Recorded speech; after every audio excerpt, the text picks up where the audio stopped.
भंडारा तालुक्यातील नांदुरा गावामधील ग्रामपंचायत जवळील असलेल्या एका कुटुंबियाच्या घराखाली अचानकपणे जमीन खचल्याने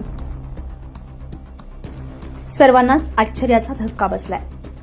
ही जमीन खचल्याचं दिसल्यामुळे त्याची पाहणी केली असता घराच्या खाली अंदाजे 15 फूट आत शिरल्यावर खुली जागा असल्याची आणि 4 मार्ग असल्याची माहिती समोर आली आहे। ही गुफा ही खोल असल्याची माहिती होताच हे लोक चक्क तिथे जाऊन पाहणाऱ्यांची गर्दी देखील मोठ्या प्रमाणात होते। लोकांच्या मनामध्ये अनेक प्रश्न निर्माण झालेले आहेत की ही गुफा आलेली कशी आणि कोणी निर्माण केली आणि कशासाठी, असे अनेक प्रश्न लोकांच्या मनामध्ये निर्माण झाले। तसेच घटनास्थळी जवाहरनगर पोलीस विभागाने देखील भेट दिली आहे। भंडाऱ्यावरून सुरेंद्र चिंदालोरे यांच्या रिपोर्टनुसार